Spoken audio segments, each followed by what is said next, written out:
Hey guys, it's BlockchainBrad, and today we are very honoured to have two special guests on the channel. The first guest we have is none other than David Chin, and he is the CEO of Thor. So thank you very much, David. We appreciate your time today. Thank you, Brad. It's wonderful talking with you. So just some background on David first. He is quite an impressive person. He's done quite a lot in his very impressive career. First of all, obviously, he's the CEO of Thor, and he's also he's been a Bitcoin investor.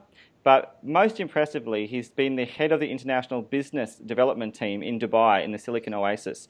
And that was a very extensive project with several thousand companies involved. And it's something that David will possibly explain later, but it was something that he credits as one of the best achievements in his very robust portfolio to date. He was also a vice president for a business development company called Navani. And now we're fortunate enough to talk to the CTO, and his name is Matt Moravec. So thank you, Matt, for your time. We really appreciate you also on the channel. Yeah, thanks, Brad. Matt's also been very experienced in engineering. So he was a senior software engineer in the Silicon Valley.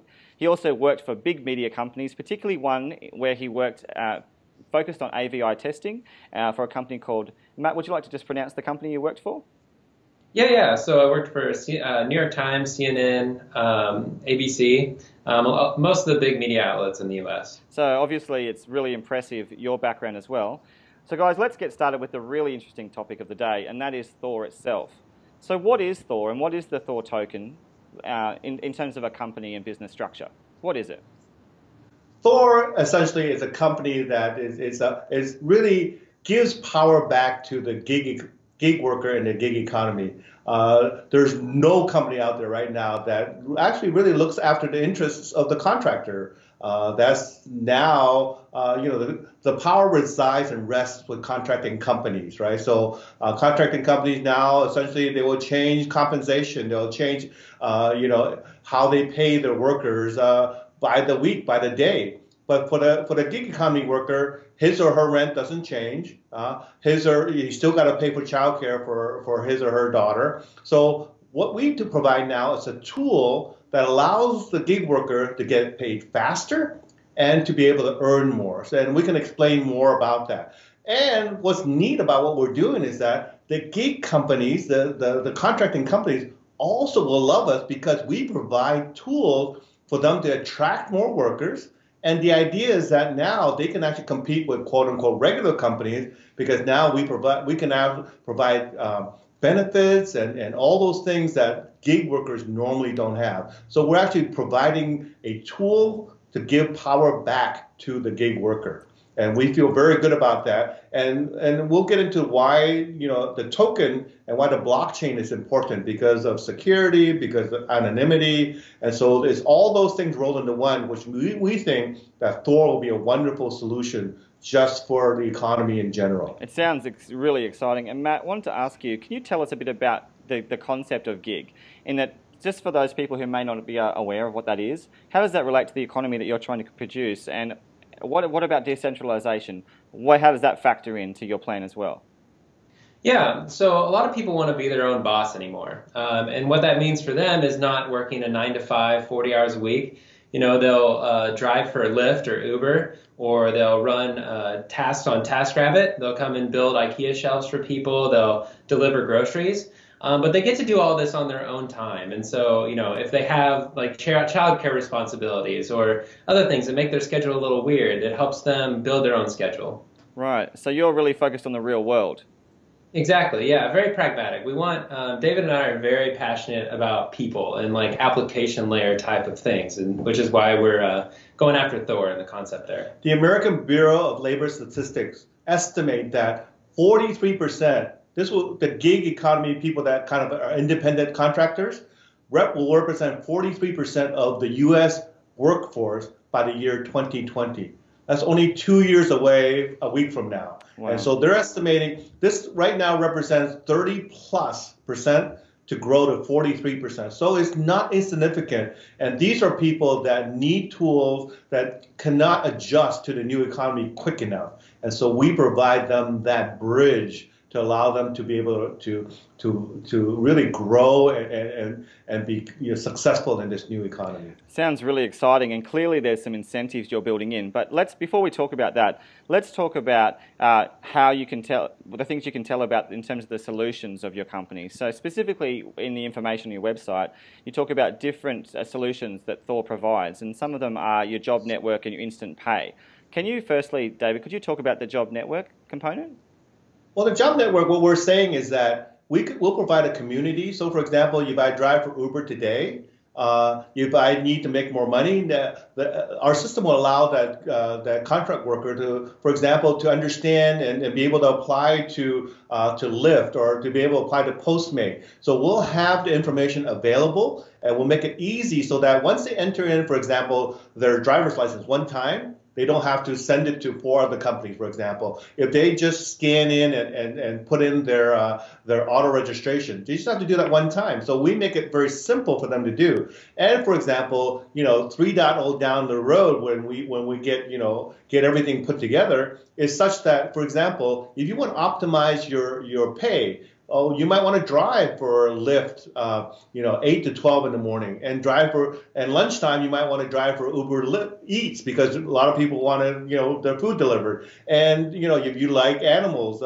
you can actually get walk dogs, for example, for WAG from 2 to 5 in the afternoon, so that now, based on your skill set, based on your interest, based on what's available, because there are 100+ companies out there that are hiring, right, that need contract workers. But as a contractor or as someone who may have limited skills or may have limited time, how do I find all these? So we think that from a job network perspective, now we will aggregate the contract worker. And once that happens, right, then Uber or people that need, or companies that need contractors will come to us because it's a perfect way now for them to attract more contract workers. So definitely there's a need for contract workers to be able to find companies, and there's definitely a need for companies to find contract workers. So we think that there's a perfect marriage in what we're providing. And it's really interesting you said that also, David, because there's got to be some sort of incentive for these businesses. And in a nutshell, why would a business choose blockchain? What's the reason for them, if we're cutting out middlemen as one example, why would they choose that to operate? Yeah, so for businesses, there's a lot of things that we can do on the blockchain that they haven't been able to do in the past. So when a business wants to pay somebody, there's like 5 layers there sometimes between the business sending the money and that person getting it. With blockchain, you can eliminate all those. So now you just have the business and the contractor. And so you can instantly pay that person. Second, you have all these incentive things that you can put in the blockchain. So with Neo and smart contracts, you can actually build incentive programs into the currency, which is amazing because then when you refer somebody, when you bring someone onto the platform, when you do some of these, you do like 10 drives or something, you can instantly incentivize that person at the spot with Neo, send them Neo, and it's instant, and you don't have all these layers, so they don't have to wait 2 weeks to get their paycheck. So it's a much better system. Some contracting companies are still sending paper checks. Wow. Imagine if I have to pay my tuition, pay my daughter's tuition, right? And it's coming up. Wouldn't it be great if I can get paid? If I drop off that passenger now, I can see $10 in my wallet. If I bring my cousin to drive for Uber, for example, they're paying a $500 bounty. So imagine, but if my cousin drives up, signs on, I see $500 in my Neo wallet. So what does that mean for Uber or the companies that need contractors? I'm going to do more because I have rent to pay. I have childcare. I have to pay for groceries next week. So if I can see $500, you want to reward that person right there. Right? You want to get it if you raise children, if you ever work incentive programs, you want to get it as close as possible to that activity, and you generate that much more. So that's why we think these companies that need workers or contractors, they would love our system because it's instantaneous. They can set incentive programs that will match the activities that they need. And clearly also, David, you're making a very efficient system. What I liked about what you said, Matt, for the audience so they can understand, is that by incentivizing and rewarding your the recipient, the person who's going to be utilizing the service. That means that essentially the process for mass adoption can be pretty rapid because people will talk. And they'll talk to their friends and family, and they'll become aware of the incentives that they can have just by accessing your service. So that's really exciting. If we move across to instant pay now, can you tell us a bit about that as a service that you provide and offer? How does that work? Yep. So with instant pay, with Neo, it can process 10,000 transactions a second. I mean, that's what they've said. Yeah, we haven't gotten to the bottleneck yet. Yeah. But so block times on Neo are 13 seconds right now. And so, if I'm a company sending payment to that person, it's going to take, 13 seconds for that payment to process in the block time and then hit that person's wallet. Right. And so that's hugely powerful. And Matt, in comparison to other blockchains, without naming names, obviously you've done your studies. Have you found that this is one of the fastest out there currently? Yeah. So as someone that interacts quite regularly with the City of Zion and has a City of Zion email address, I know that when I was comparing different blockchains and figuring out which one I wanted to interact with, I know that Ethereum sometimes crawls along, and now CryptoKitties is congesting the network. Exactly. So, at Thor, when we want to make transactions fast and cheap, we don't want to pay for that transaction on Ethereum, whereas on Neo we can do it for free. Exactly. And what I like about you guys also is that you present yourself so well, and it's about reputation and quality. And so obviously if you're representing a business, you want to make sure that also services properly the recipient of what you provide. And so if you can't provide that, trust and speed is really important. So moving across... we're building a business that's going to last a while, right? So in terms of, we want to build a trust network that, contractors can have confidence in, that they can refer their cousin, they can bring other folks, and also the loyalty network. So if in fact, the contracting companies want to reward, incentivize the worker, both in bringing on additional customers or bringing on additional contracted workers, that takes a while, right? The trust network takes a while to build, but at the same time, we recognize that it's a long-term business, right? So the idea is once you have that, for someone to leave the network is unlikely, right? The cost of acquisition is high and the time of acquisition is high, but your loss rate takes a long time. So we intend on continuing to build on our network, continue to build the business and also feature functionalities, both for the contractor and also for the contracting companies. It's fantastic. And also, just thinking about the real world right now and the centralized system we have, often we see a huge paper trail between these two parties. And you're also going to eliminate a lot of that time wasting and a lot of that paper trail and inefficiency. So again, it's fantastic for users because they can then get from A to B, get the things they want out of the system, out of your service, and move on. So it's great. Correct. So David and Matt, could you tell us for the next thing, the third part, could you tell us about your benefits program? Correct. So one of the challenges with being a contractor, the gig economy is you do gigs, right? They're short, the definition is almost short term, and also there's no guarantee of long term employment. So the challenge right now is the limit to contracting is that there's no retirement, there are no health benefits, there's none of that. But based on our network, right, we can actually now perform the task or be the benefits provider. So for the employee, for the contractor, now they can, if they get paid $100, they can just spend 90 and immediately, right? They can actually now develop a savings account, right? In our system, it's very little work and it's almost instantaneous.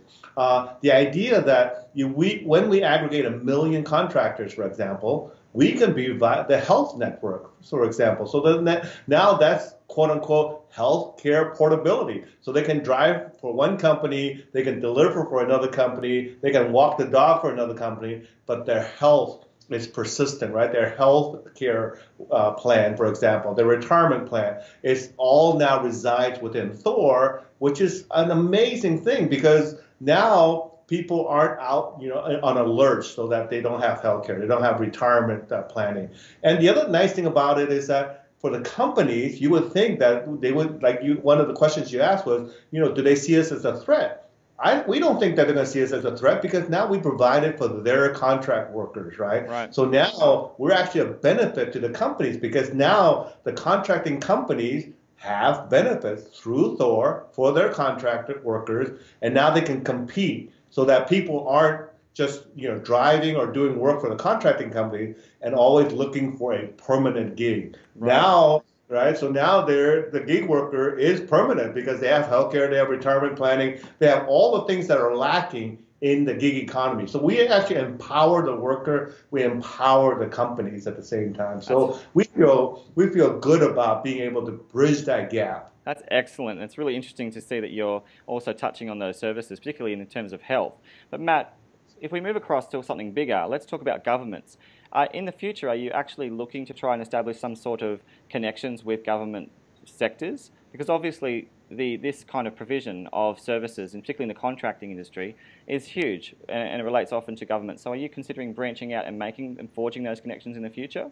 What we want to do in the short term is build a company that's successful and provides value to people. And as that value is shown for the contractors, perhaps we develop government relations down the road as, the government and other people have been talking about UBI, Universal Basic Income, yes. And things like that. And we see ourselves as, potentially down the road something in between Universal Basic Income and a job, so we could basically provide these benefits to people that are in the gig economy. So, we would love to work with the government down the road to kind of integrate. I like how you're focused, though, on what the first steps, and you want to do that very well. And you've made it clear that that's something in the future you'll plan to do, but you want to do everything right now. So if we move across now to talk about payments, how are you going to address that in terms of the processes involved in the interactions between the user and the businesses involved and you guys as the contracting service? How is payments going to interact? Because it's a big thing on your website. It's a whole section that talks about payments. Mm-hmm. Go ahead. Yeah. So the first thing that we're going to do is build a wallet where you can house, fiat, different cryptocurrencies. A lot of the cool thing about cryptocurrencies is that a lot of businesses are tokenizing. So a lot of people that were previously not involved in the stock market can now be involved with crypto, and they're excited. They're making YouTube videos, they're tweeting about it, Yes. They're in the community. And so it's a much more inclusive community than the traditional investing. And so I think there's an opportunity to really grab a lot of people and teach them more about investing, teach them more about planning for their future through cryptocurrencies. And so we're going to build a mobile wallet that everyone's going to have a Thor account on their phone. Okay. And so that's where they will be able to get paid instantly and be able to, invest in different cryptocurrencies if they wanted to. Wow. And then also buy different benefits like health insurance, and potentially even chat with their other people in the gig economy and their community.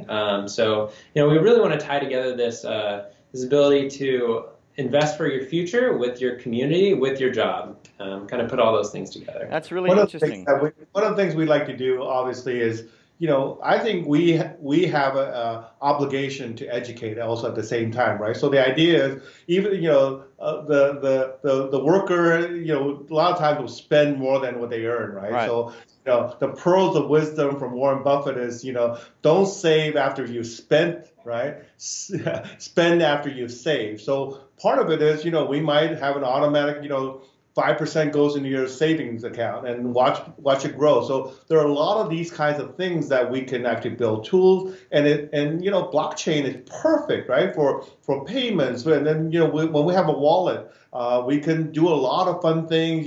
Obviously it's permission based, right? So we have to let the people tell us, this is what we want to do. You want to save for your children's college education. You want to save for a vacation. Here's how you do it. It's like I'm old enough to, and people may or may not remember the Christmas club, right? So you put $10 away so that you can actually buy gifts by the end of the year. You have $120 in your account, for example. So we can actually build that into a system, and it's perfect for the blockchain. It's perfect for and it's easy to do. And also, David, one thing that's incredible about the blockchain as we evolve into this decentralized model is that if you are going to allow through your really robust wallet facility many people to transact in multiple tokens, those tokens aren't just a one price token. They are something that evolves or can be manipulated by a very robust market. So you could essentially be making money just by owning those tokens over a period of time, just having them in your wallet.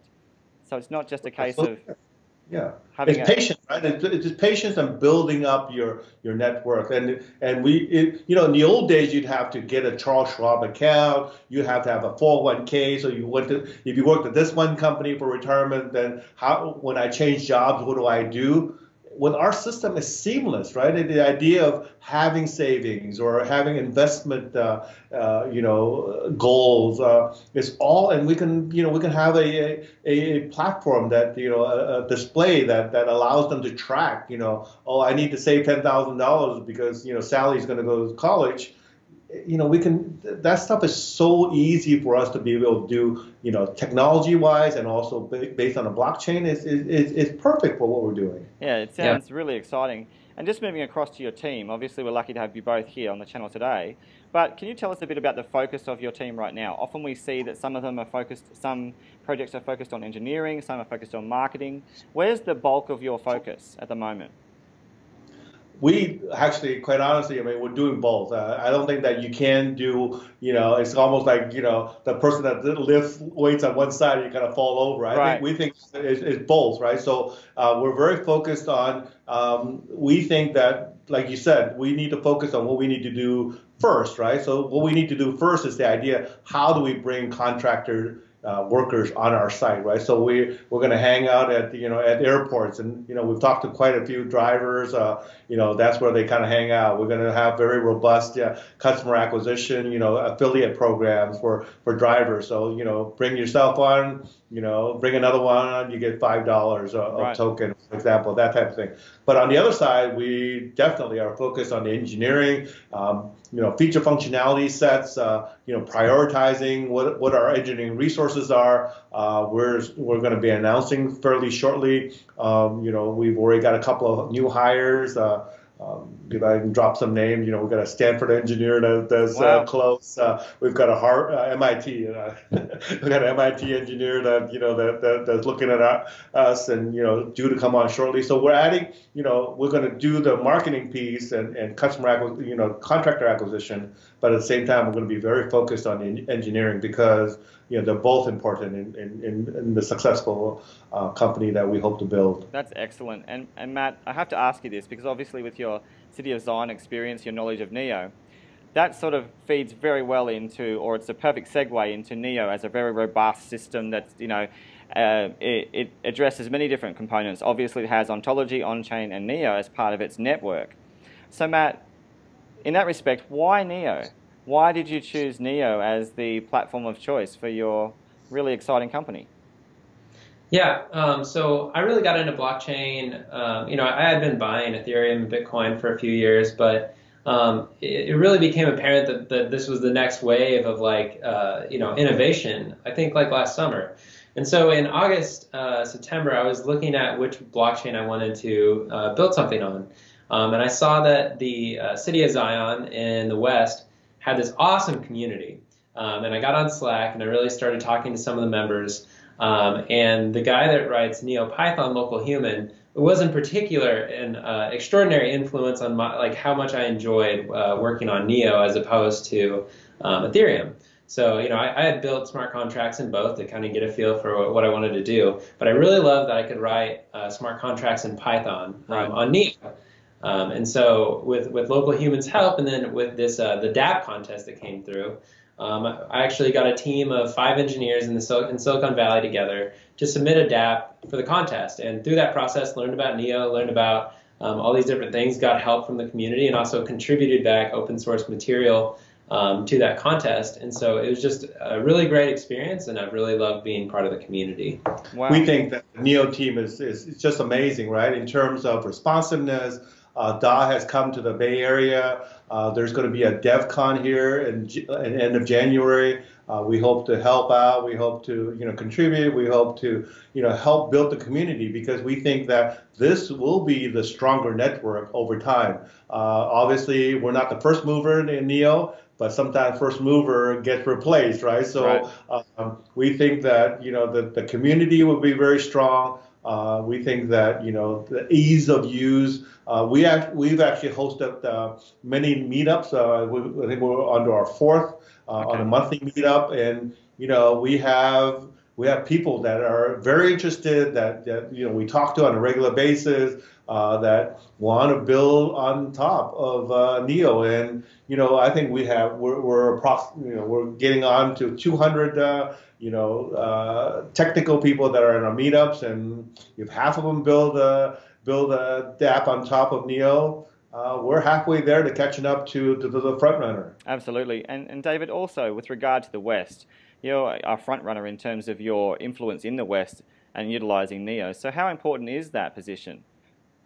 Well, we like to think that for a while there, most of the dApps that are built right now that are being introduced are from Asia. So we think that from here, we think Neo is very important, and Neo is a wonderful platform to build on. So when we go out and we can build a successful business on top of the Neo platform, we'd love to be able to help others get on. For example, we met people, and we actually have a visitor that was from New Zealand that asked us to potentially go there and visit and talk to their management team about Neo. We're just excited about the platform, and we'd love to be part of the community. That sounds exciting, and it's great to see that it comes from the premise of technology, because that's really what drives the value of Neo fundamentally, and then it moves out into obviously the world. So just moving on as well, in terms of the competition, we've talked about indirectly the competition with Ethereum, but if we want to get real for just that moment, would it be fair to say that you would regard Neo to be the leader and that the competition's really not a big issue for you? From a technology perspective, it's a clear leader for me from a smart contract perspective, and from being able to build Thor on top of it, it is by far and away better for us and what we're trying to achieve.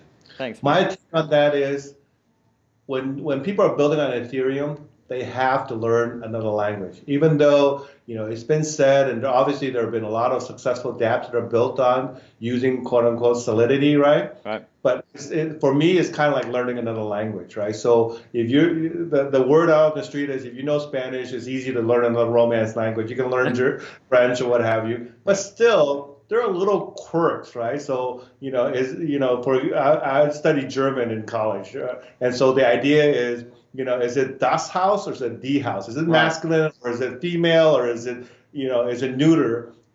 Neutral, but the idea is there's still these little pitfalls. So, for example, Matt's been coding in Python for 5+ years, right? So for him, Python is falling out of bed. There aren't these little quirks that he has to deal with. He knows where the potholes are. So yes, Ethereum, you have to learn Solidity. Yes, they had a head start, but when all the Python programmers come on, which system are they going to be on? Which platform are they going to be on? Right. So it's a marathon, not a dash, right? So we've lost, we're a little behind in the dash, but over time, I think that because Neo platform is so flexible, right? C++, C#, Python, all those programmers that are going to come on board, which system are they going to go on? Simple, I think, the answer. Great answer. I mean, you both could work for Neo, I'm sure.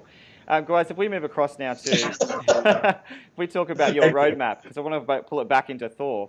Yes. Let's talk about Q1 next year.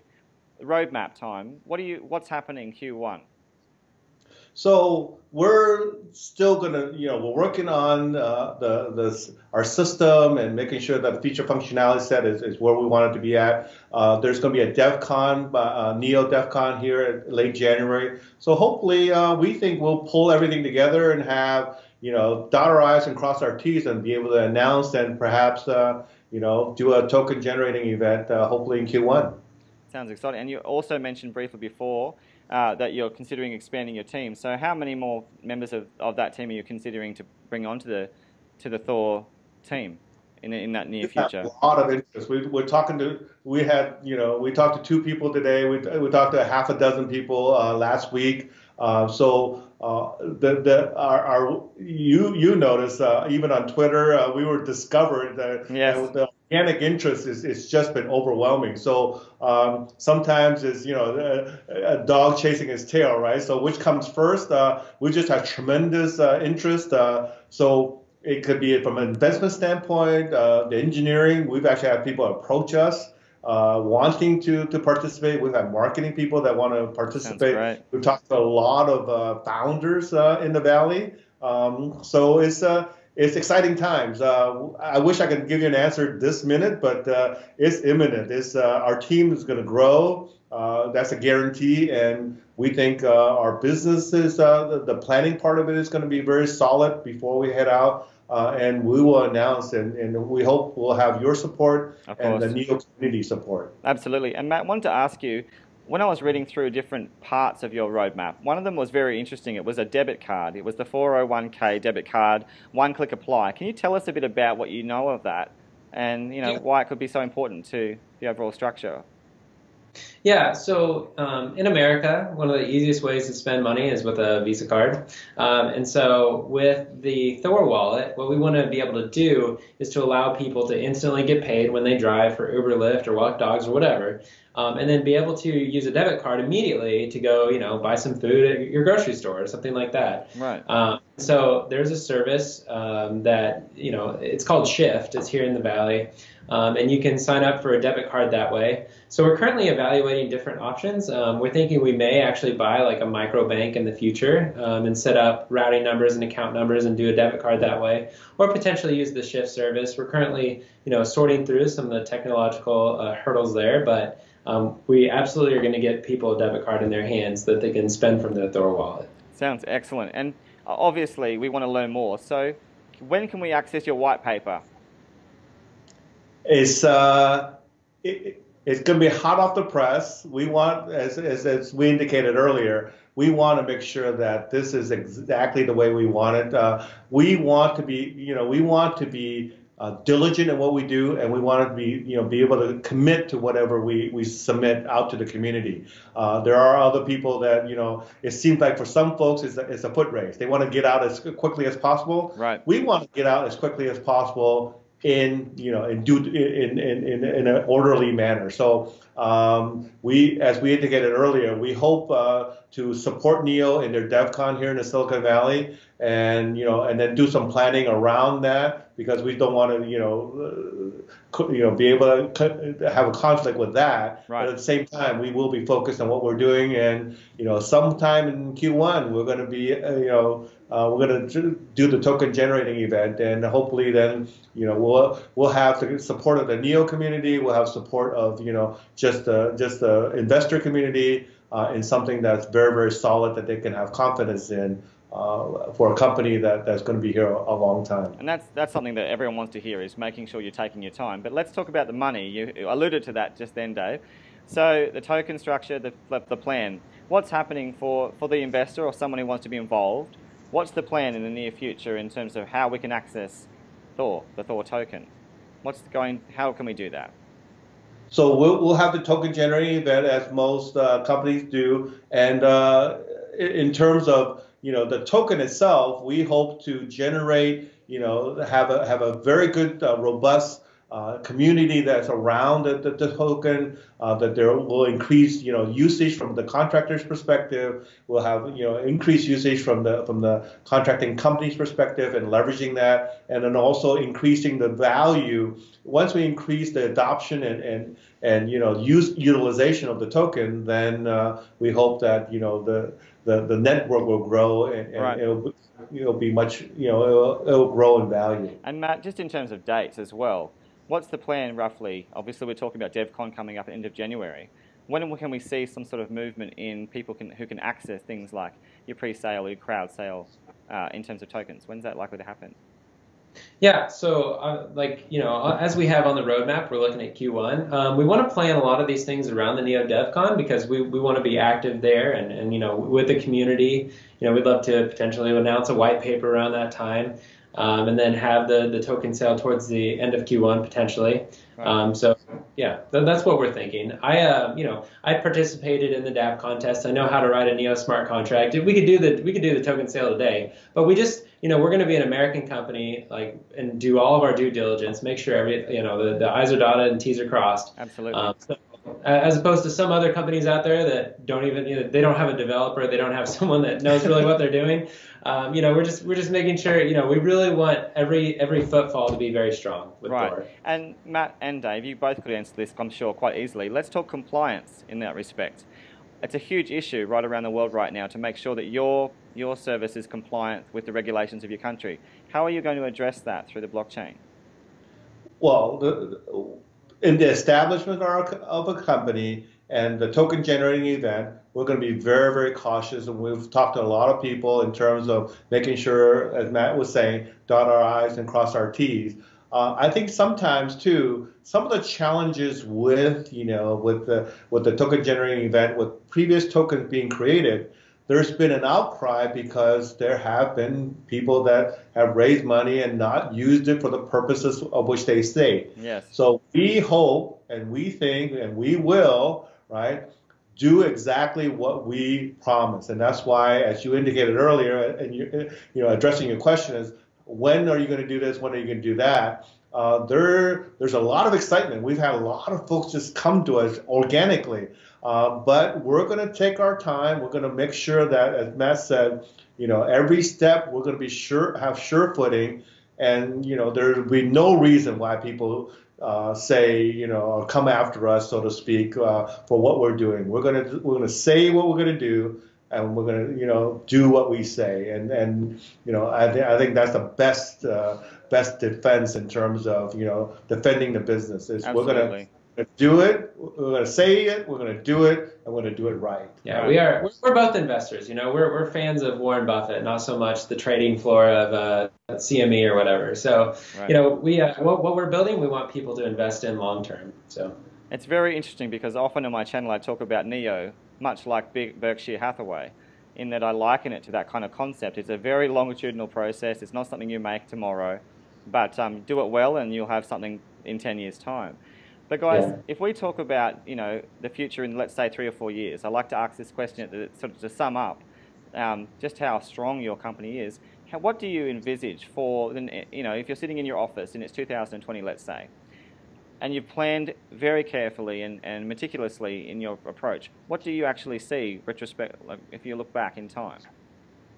We think that we'll have a very solid company. We'll have a lot of feature functionality set that will satisfy the contracting community in addition to the contractor company community, right? And we would like to be able to see where we can actually have open source coding for some of the feature functionality that would be attractive or that would be necessary for other companies, so that we can actually contribute back to the community in terms of what we're doing, what we're developing, and what tool sets that are available. And so we'd like to see us as leaders in terms of the company, the business, and also the Neo community. We like to be evangelists ourselves, right? We'd like to say, oh, this is how we did it. Here's how you can be successful at it, and we can be teachers and help others along. Absolutely. That would be a wonderful thing. And Matt, what about reach? Obviously, you guys are based in the US.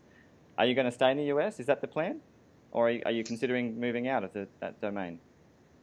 It would be super exciting to move outside of the U.S. That's going to be our initial market. So, we're going to have to get usage and it's going to be a fight to get those contractors, get their trust, have them start taking their pay into their Thor wallets instead of a Chase bank account. I mean, no one loves Chase, but, Right. So, I don't think that'll be that hard, but we really want to serve this community first, and the thing about software that is it scales. I mean, Silicon Valley is all about scale. So once you do something really well here, then we'd love to take it international. That's exciting, guys. It's been an absolute honor and privilege to talk to you both, the CTO and the CEO of Thor. The Thor token is obviously coming up very soon. We're excited to learn more about it, guys. Is there anything more you wanted to add to to the flavor of Thor and teach us a little bit more before we finish off today? I think Thor, watch for us. We love to come out with a bang. We would like to get some contractors on board. We'd like to have some contracting companies on board, and watch us come sprinting out of the gate, and watch us grow. We'd love the support of the Neo community and or the blockchain and investor community, the crypto community. We hope to be one of the titans that come out of this new economy. Well, you're certainly in a good position being one of the first in the West to hit the market. And just in terms of social media, Matt, if we want to find out more about Thor, where can we go to learn more? Yeah, so go to thortoken.com. You can find our Telegram there, and Twitter.